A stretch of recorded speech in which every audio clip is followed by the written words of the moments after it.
सर्वांना नमस्कार. स्वागत आहे आपलं मराठी चातुर्य कथा या यूट्यूब चॅनलवर. व्हिडिओला लाईक करा, चॅनलला सबस्क्राईब करा आणि बेल आयकॉनवर प्रेस करा, जेणेकरून सगळ्या नोटिफिकेशन्स तुमच्यापर्यंत वेळेत पोहोचतील. चला तर सुरुवात करूया. मिलन अभी आधा अधुरा आहे, भाग 174. मग आता रोहितनं राणीच्या सगळ्या आठवणी पेटवून दिल्या, पण त्याच्या मनामध्ये असलेली तिची आठवण तो कशी बाहेर काढेल? त्यासाठी तरी थोडा वेळ जाणारच होता आणि प्रत्येक जखमेवर वेळ काळ हाच मोठा मलम असतो. जसजशी वेळ निघून जाईल तसतसा माणूस दुःखातून सावरतो, हेही तितकंच खरं. मग राहुलनं रोहितला घरामध्ये आणला. त्याच्यावर लक्ष ठेवत बसला, कारण रोहितची अवस्था फार फार विचित्र होती आणि राहुल आता राणीविषयी रोहितसोबत काहीच नाही बोलला. मग दुसरा दिवस उजडला. रोहित अजून झोपलाच होता, म्हणून राहुल फ्रेश व्हायला त्याच्या खोलीत गेला आणि सपना म्हणाली, भाऊजींना रात्री झोप लागली का राहुल? त्यांनी रात्री खूप त्रास करून घेतला का? आणि राहुलचे डोळेसुद्धा जड जड झाले होते, कारण रात्रभर राहुलला झोप नव्हती आणि रागाच्या भरात स्वतःला काहीतरी करून घेईल की काय रोहित, म्हणून तो त्याच्यावर लक्ष ठेवून होता. सपना म्हणाली, राहुल तुम्ही थोडंसं पडता का? राजलक्ष्मीसुद्धा झोपली आहे. आणि आता हे नाव आठवलं आणि राहुल म्हणाला, सपना, राणीनंच नाव दिलं होतं ना गं तिला, राजलक्ष्मी. आणि जेव्हा ती मोठी झाल्यावर विचारेल की बाबा, आई, माझं हे नाव कोणी ठेवलं, तर आपण काय सांगायचं? आता सपनाच्याही डोळ्यात पाणी आलं आणि म्हणाली, अहो, आता राणीची एक आठवण आहे का या घरात? किती आठवणी आहेत, आणि मला तर तिच्याशिवाय हे घर कल्पनाही करू वाटत नाही. आणि राहुल म्हणाला, रात्री रोहितनं तिच्या सगळ्या आठवणी जाळून टाकल्या, तिचे कपडे, तिच्या वस्तू, सगळं जाळून टाकलं. आणि हे ऐकून सपना चकित होऊन म्हणाली, काय? बापरे, रोहित भाऊजींचा राग भयंकर आहे आणि राणीनंच त्यांना हसायला खिदळायला शिकवलं होतं. राहुल म्हणाला, हो ना, राणीनं त्याला पूर्ण बदलून टाकला होता आणि आता भीती वाटते की पुन्हा रोहित लग्नाच्या आधीसारखा रोहित होतोय की काय.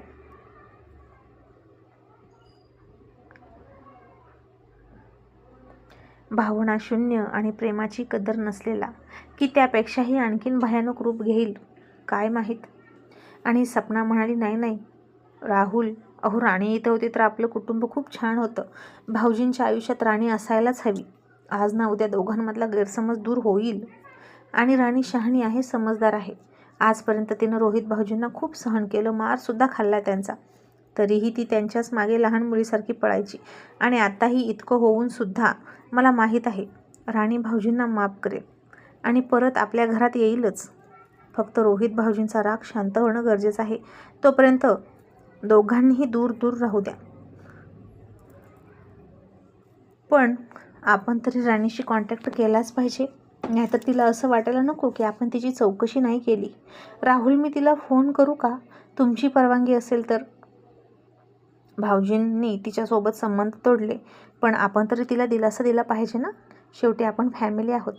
आणि राहुल म्हणाला, कर, फक्त रोहितला हे कळू देऊ नका की तुम्ही राणीशी बोलताय. मग सपनानं फोन लावला, पण राणीचा फोन आता डिस्चार्ज झाला होता. ती कुठे कुठे भटकत होती काय माहीत, तिची आई आणि भावाला घेऊन.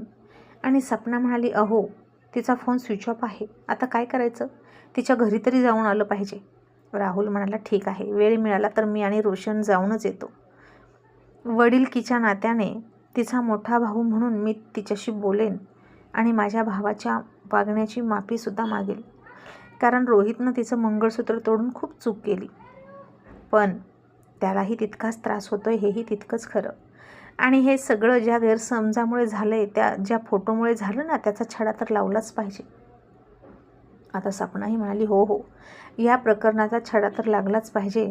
राहुल, प्लीज तुम्ही यामध्ये लक्ष घाला. राणी असं कधीच करू शकत नाही. पण तुम्ही आराम करा, असं ती म्हणाली. पण आता थोडासा आराम करा असं म्हटलं तरी आराम करत बसला नाही राहुल. तो फ्रेश झाला आणि रोशन तर त्याच्या खोलीतच बसला होता. दुखावला होता, रुसला होता, चिडला होता की आणखीन काही, हेच त्याला कळत नव्हतं. पण राणी वहिनी पाहिजे एवढं मात्र नक्की, असं त्याचा हट्ट असायचा.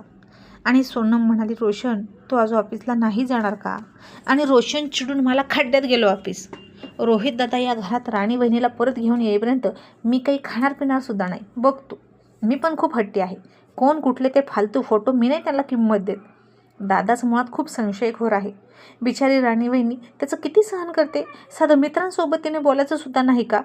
ती करते ते सगळं चूक आणि दादा करतो ते सगळं बरोबर. असं का? इतका कसला त्याचा जाच? आणि इतक्या छोट्या वयात इतक्या सगळ्या जबाबदाऱ्या, त्याचं इतकं स्ट्रिक्ट वागणं, त्याचं राजकारण कोण सहन करेल? असं म्हणून रोशन चिडचिड करत होता.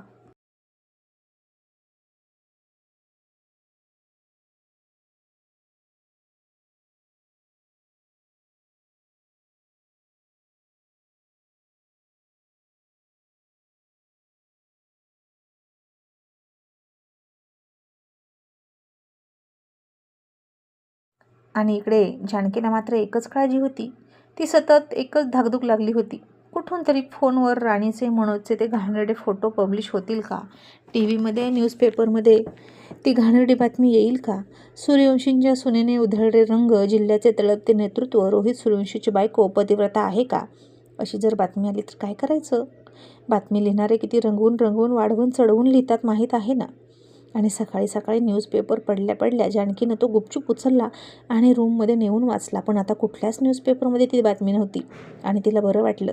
याचा अर्थ ते फोटो कुठेच व्हायरल झाले नव्हते. नाहीतर एव्हाना नातेवाईकांचे फोन यायला सुरुवात झाली असती किंवा रोहितच्या कार्यकर्त्यांचे फोन आले असते ही बातमी खरे आहे का ते विचारण्यासाठी, आणि खूप खूप नाचक्की झाली असती. रोहितचं गुप्तहेर खातं फारच तेज होतं. अगदी रोहितच्या बेस्ट फ्रेंडला सुद्धा हे माहीत नव्हतं. त्यामुळे हे खूप सिक्रेट प्रकरण होतं. आणि रोहितचा राजकारणावर आणि कुटुंबावर आणि रोहितच्या संसारावर जो अचूक निशाणा साधून या फोटोंचा बाण मेघनानं आणि संग्रामनं मारला होता तो मात्र अचूक ठिकाणी लागला होता. पण आता ही बातमी आलीच नाही. आणि एका बाजूने का होईना पण त्यांना बरं वाटत होतं. नाहीतर मीडियाला आणि समाजाला काय तोंड दाखवलं असतं असं वाटलं. इतक्या मोठ्या घरातल्या इज्जतदार लोकांच्या सुनेला असं वागणं शोभत नव्हतं. लोक पराचा कावळा करतात आणि इथं तर राणी सरळ सरळ मनोजच्या मिठीत अंगावर पाय टाकून झोपलेल्या अवस्थेत दिसत होती. मग सगळं सूर्यवंशी घर उठलं. पण सगळ्यांच्या चेहऱ्यावर मरगळ होती. प्रसन्न कोणीच नव्हतं. आणि रोहित अजूनही झोपला होता. सकाळी सकाळी त्याला आठवत होतं की राणी त्याच्या कानात खसखस खसखस ब्रश करायची किंवा तिच्या वेणीच्या केसाचे शेंडे त्याच्या कानात घालायचे आणि खट्याळपणे त्याला उठवायची. आणि आताही त्याला असंच वाटत होतं की राणी त्याच्या कानात केस घालते आणि तो वारंवार कान झटकायचा आणि म्हणायचा, राणी गप्प बस, राणी मार खाशील बरं का, राणी मग मी तुला त्रास द्यायला लागलो तर तुला सहन होणार नाही. तरीही राणी त्याचा पिच्छा सोडतच नव्हती. आणि सर उठा ना, सगळे नाश्ता करतात आणि तुम्ही लेट उठता, असं म्हणणारी राणीसुद्धा त्याला दिसायची. आता तिचे कपडे जाळले, तिच्या वस्तू जाळल्या तरीसुद्धा तिच्या मनातल्या आठवणी कशा घालवणार? ते इतकं सोपं नव्हतं. त्यासाठी स्वतःलाच संपवून घ्यावं लागणार होतं रोहितला. कारण राणीनं रोहितला तिची फक्त सवय नाही तर व्यसन लावलं होतं. आणि आता राणी ऐकतच नव्हती आणि ती हळूच खाली सरकली आणि रोहितच्या तळव्यांना तिच्या नखांनी गुदगुल्या करायला लागली. तसं त्याला फार गुदगुल्या झाल्या. त्यानं पायावर पाय घासला आणि आता तो आणखीन झोपू शकतच नव्हता. कारण राणी त्याला झोपूच देत नव्हती. आणि राणी तुझ्या तर, असं म्हणून तो ब्लँकेट झटकून उठला आणि त्यानं फार फार धक्का बसून सगळीकडे बघितलं तर राणी कुठंच नव्हती. आणि मग त्याला रात्रीचा सगळा प्रसंग आठवला आणि तिच्या आठवणीने त्याचे डोळे भरले आणि त्या पाठोपाठ तिच्या रागानं सुद्धा डोळे भरले. आणि त्यानं झटकन ब्लँकेट फेकून दिलं आणि फ्रेश व्हायला गेला. आणि तिथं गेलं तरी तिच्याच आठवणी. त्यानं अंगाला साबण लावला आणि शॉवर खाली उभा राहिला. इतक्यात शॉवर बंद झाला आणि त्याला पुन्हा वाटलं की राणीनं खट्याळपणे शॉवर बंद केला. आणि तो म्हणायचा, राणी शॉवर ऑन कर, राणी मस्ती करू नको, राणी पटकन शॉवर ऑन कर नाही तर मी मार देईन, असा तो मोठ्याने ओरडत होता. आणि तिथं रोशन आला आणि दरवाजा वाजवून रागात रुसलेल्या आवाजात म्हणाला, रोहित दादा, अरे काय झालं?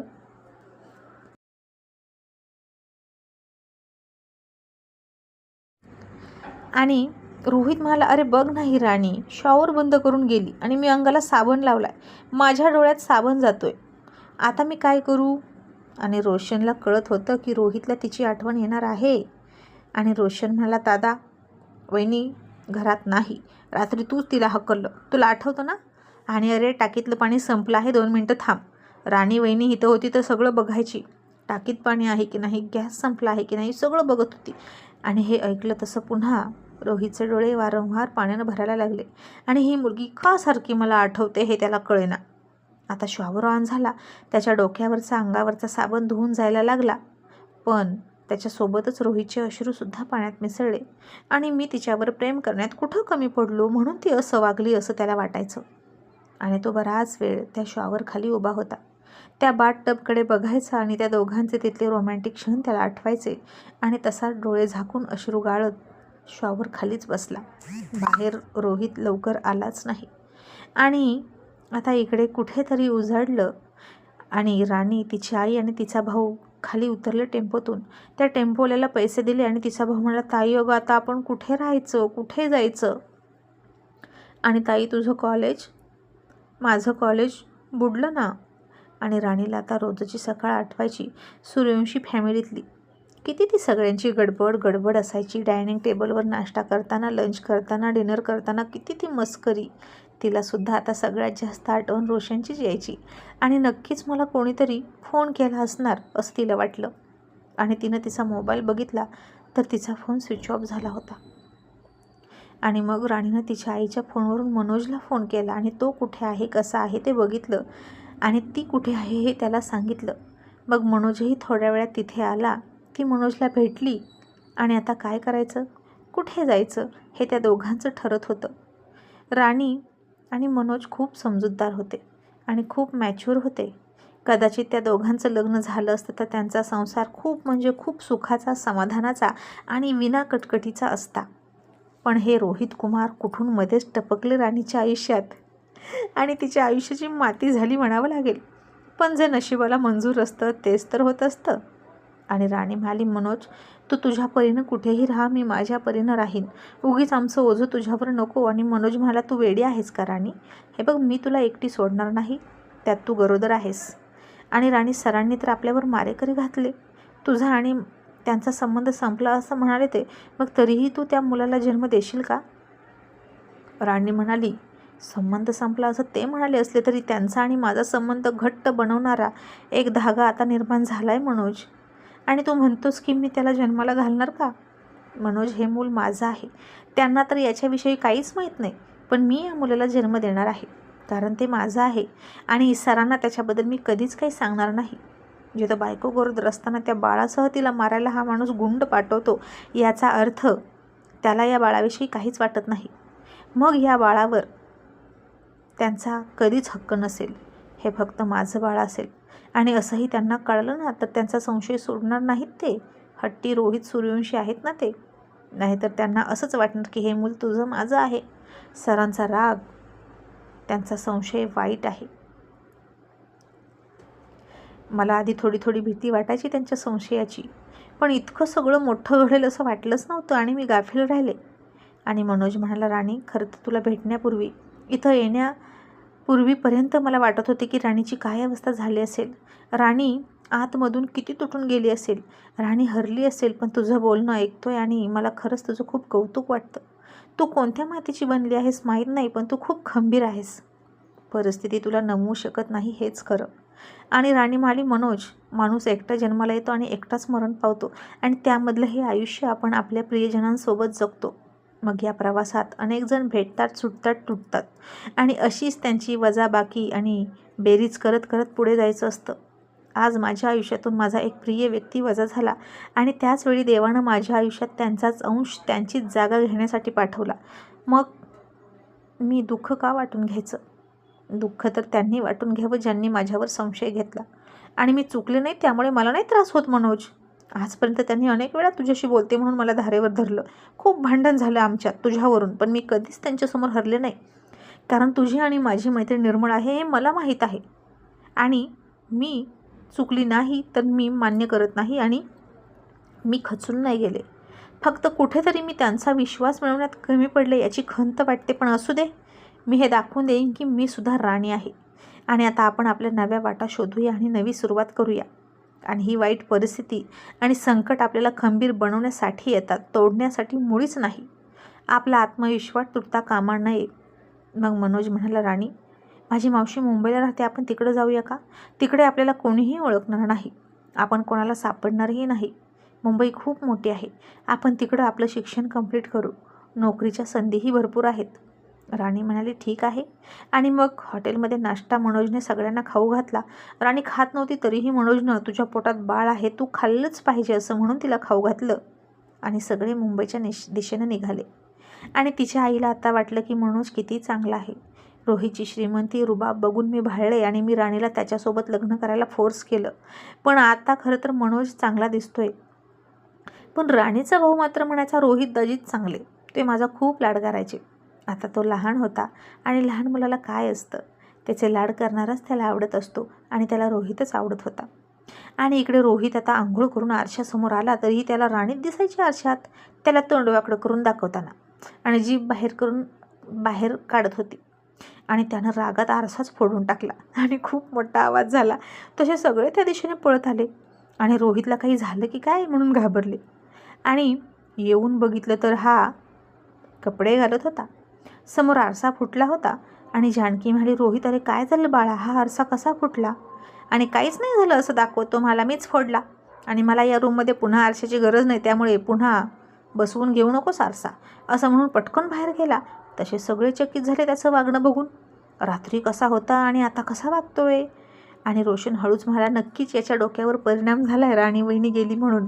हा जास्त दिवस तिच्याशिवाय नाही जगू शकत, नक्कीच तिला परत आणणार. मग आता डायनिंग टेबलवर सगळे बसले होते, पण आज नाश्त्यामध्ये कुणाचाही मूड नव्हता. पण रोहित मात्र पटापटा खात होता आणि याला सगळं खाऊ तरी कसं वाटतंय हे बाकीच्यांना कळत नव्हतं. मग उलट मागून मागून खात होता, हे वाढ ते वाढ असं म्हणायचा आणि कुणाच्या चेहऱ्याकडे सुद्धा बघत नव्हता, खाली बघून गटा गटा गटा गिळत होता. मग त्यानं पटपट खाल्लं, पटकन उभा राहायला स्वतःची प्लेट बेसिनमध्ये नेऊन ठेवली. आणि रोहित तसाच निर्विकारपणे आणि सडेतोडपणे म्हणाला, आई मी झेडपी ऑफिसला चाललो आणि हो, टी व्हीवर न्यूजपेपरमध्ये बातमी येईल की झेडपी अध्यक्ष रोहित सूर्यवंशींचा राजीनामा. तर तिथून बातमी कळून तुम्हाला धक्का पोहोचण्याआधीच मी हे तुम्हाला सांगतोय की मी राजीनामा देतोय, त्यामुळे जास्त धक्का वाटून घेऊ नका.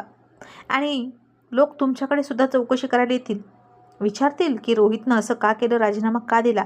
तर तुम्ही सरळ सरळ सांगायचं की त्याच्या राजकारणाचा आणि आमचा काहीही संबंध नाही. याचं उत्तर प्रत्यक्षात रोहित साहेब देतील, म्हणजे आपल्याला जास्त त्रास होणार नाही. तसे मल्हारराव म्हणाले, रोहित म्हणजे तुला पक्षश्रेष्ठीने राजीनामा मागितला ना? आणि रोहितसुद्धा म्हणाला, हो बाबा, कालच त्यांनी मला राजीनामा मागितला. आधी मला राजीनामा मागितला आणि मग मला हे सगळं प्रकरण कळलं. आणि मी सुद्धा राजीनामा देणार आहेच. खड्ड्यात गेलं ते झेडपी अध्यक्षपद, माझी स्वप्न त्यापेक्षा मोठी आहेत. आणि जानकी म्हणाली, पण रोहित, राणीचं काय बाळा? आणि रोहित बेफिकीरपणे म्हणाला, तिचं काय तेव्हा? तिच्याकडे घटस्फोटाचे पेपर आजच्या आज जातील. ती आता आपली कुणीही लागत नाही, विसरून जा तिला. आणि मी विसरलोय. आणि तुम्हीसुद्धा कोणीच तिची आठवण काढायची नाही. आणि ती इथं येण्यापूर्वी सगळ्यांचं आयुष्य जसं सुरू होतं तसंच सुरू राहील. तिच्या येण्यानं किंवा तिच्या जाण्यानं कोणावरही काहीही फरक पडता कामा नये. आणि रोशन म्हणाला, हो का? राणी वहिनी इथे नाही तर फरक पाडून घेऊ नको असं म्हणतोस का तू? मग तुझ्यावर का फरक पडतो, राणी वहिनी नाही तर? आणि रोहित म्हणाला, मी म्हणालो ना तुला, माझ्यावर फरक पडत नाही तर अजिबात फरक पडत नाही. ती कुठे आहे, काय करते, आय डोंट केअर. आणि रोशन म्हणाला, खोटं बोलू नकोस राधा, मला माहीत आहे की तुलाही त्यांची आठवण येते, तूही त्यांना मिस करतोस. सकाळी मी बघितलं ना बाथरूममध्ये, शॉवर बंद झाला तर तुला राणी वहिनीची आठवण येत होती, म्हणजे तुला त्या बेडरूममध्ये पावली त्यांचीच आठवण येते, बरोबर ना? पण तू वरून दाखवतोस तू दगडाचा झाला आहेस, पण सकाळी बाथरूममध्ये काय चाललं होतं, तुला त्यांची आठवण येत होती ना? आणि रोहित त्याला चिडून म्हणाला, रोशन तू जास्त बोलू नकोस, आणि मला माहीत आहे तुला जास्त तिची आठवण येईल, तर आपण सगळ्यांनी तिची आठवण काढावी आणि उपाशी राहावं, झुरावं. तिच्या आठवणीत इतक्या लायकीची नाही ती. तिनं माझ्यासोबत तुम्हा सगळ्यांनाही फसवलंय, तुमच्या आणि माझ्या प्रेमाचा अपमान केलाय. आणि रोशन रोहितसोबत भांडत म्हणाला, दादा तुला अजूनही वाटतं का की ते फोटो खरे असतील? आणि रोहित मला खरं खोटं बघायचंच नाही, मला जे मला दिसलं आणि तुम्ही पाहिलं तेच मी मान्य करतो. आणि मला माझ्या घराण्याची आवृत्तीच्यापेक्षा प्रिय आहे. आणि जर तुला तिच्यासाठी उपाशी राहायचं असेल तर खुशाल राहू शकतो, पण एक लक्षात ठेव, ती पुन्हा या घरात येणार नाही. तुझ्या असल्या बालिश हट्टानं आणि उपाशी राहण्यानं तर नाहीच नाही. असं रोहितही त्याला खूप सडेतोडपणे म्हणाला. आणि आता दोघा भावाभावांमध्येच राणीसाठी भांडण सुरू झालं. आणि रोशन वैतागून म्हणाला, अरे तू माणूस आहेस की कोण आहेस? आणि रोहित त्याच्यावर चिडून जळजळीत नजर टाकत म्हणाला, माणूसच आहे मी, माणूसच आहे, पण म्हणून ती माझी फसवणूक केली तिनं, म्हणून मी दुखावलोय. पण इतकाही नाही दुखावलो की तिच्यासाठी झुरत बसेल, कारण मी फार वेगळा माणूस आहे आणि कदाचित आता दगड झालोय असं म्हणून रोहित निघून गेला. आणि त्याचा तो ॲटिट्यूड बघून घरातले सगळेच घाबरले. आणि रोशन म्हणाला, बघ बघ आई कसा बोलतोय, याला आता बायकोपेक्षा, राणी बहिणीपेक्षा आणि प्रेमापेक्षा याचं राजकीय पद महत्त्वाचं आहे, प्रतिष्ठा महत्त्वाची आहे. अगं हा किती संशय आहे माहीत आहे ना आपल्याला, बोट पकडलं तर हात पकडला असं त्याच्या डोक्यात येतं. आणि आता मी सुद्धा माझ्या परीनं हे सगळं शोधून काढण्याचा प्रयत्न करतोच. नक्की दापोलीत काय घडलं हे बघितलंच पाहिजे असं रोशन म्हणाला. पण आता मेघनासुद्धा महाहुशार होती. तिनं दापोलीतले सगळे पुरावे नष्ट केले होते. तेवढ्या वेळापुरते CCTV कॅमेरे बंद करून ठेवले होते, त्यामुळे कुणाला काहीही कळणार नव्हतं. आणि फारच मोठा डाव आणि हुशारीनं खेळला होता मेघनानं. मग आता बघूया मेघनाच्या विरोधात पुरावे सापडतील का आणि मेघनाचं सत्य समोर येईल का, आणि दगड झालेले रोहित कुमार पुन्हा केव्हा माणसात येतील हे पाहणं इंटरेस्टिंग ठरणार आहे. Thank you so much.